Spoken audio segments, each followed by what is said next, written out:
toujours, hein, c'est notre côté très humaniste. Joliot écrit en juin 1946 un article dans un journal de Constance qui lave les savants quand même de la souillure du nazisme. Les autorités françaises ont fait une petite enquête politique sur les populations du Wurtemberg. À peine 7% des habitants ont été soumis à enquête contre 75% en zone américaine, imaginez. Et quand s'ouvre l'université de Mayence, le bruit court qu'elle était un véritable repère nazi. On a un compte-rendu de mission du 3 mars 1947 qui donne crédit à cette affirmation. Je cite, « Les Allemands anti-nazis estiment que l'université est un nid de professeurs nazis. 17 sur 56 ont effectivement appartenu au parti, que suivent 4500 étudiants, dont 99% sont nazis. » Mais la France va se bander les yeux. Et c'est comme ça que des savants au passé criminel vont passer au travers des mailles du filet. Un certain Klein Adolf a été mis à la disposition de la direction des poudres pour poursuivre ses travaux, alors qu'il avait fait partie de la Gestapo de Lyon sous l'occupation, imaginez un peu. Ainsi, au moins un tiers des savants allemands, travaillant dans le plus important des instituts nucléaires de la zone française à Eschingen, a un passé nazi notoire. Mais que voulez-vous ? Le temps passe et aux nouvelles réalités diplomatiques, allait correspondre une nouvelle réalité dans ce qu'on appelle la politique intérieure.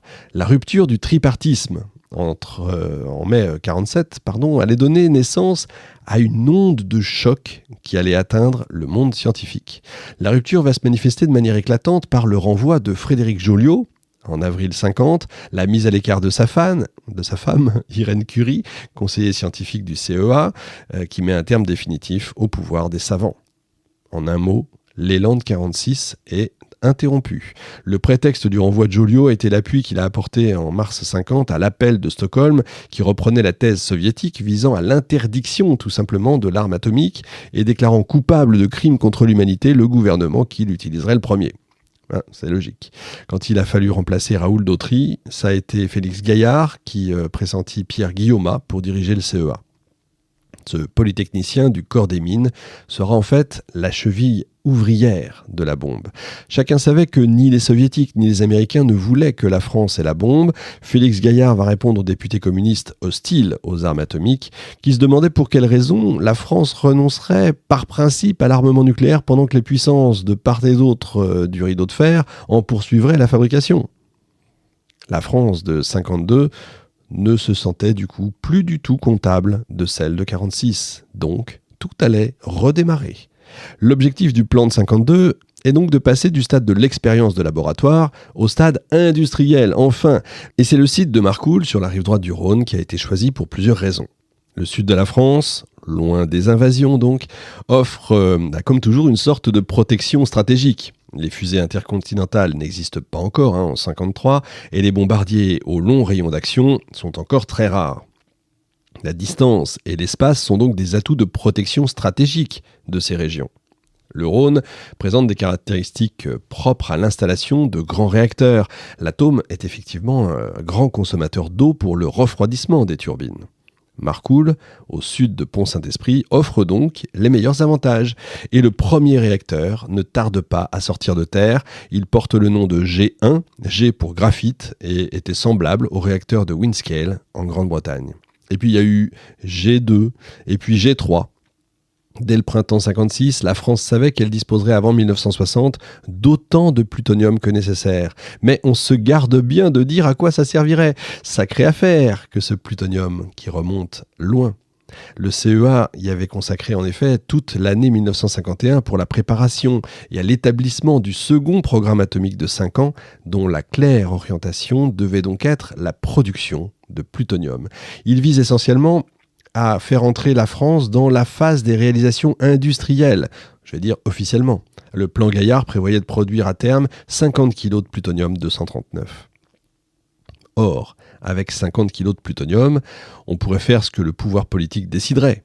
Une bombe, qu'on croyait facile à fabriquer, ou de l'électricité avec des réacteurs surgénérateurs, que d'ailleurs personne ne savait réaliser à ce moment-là.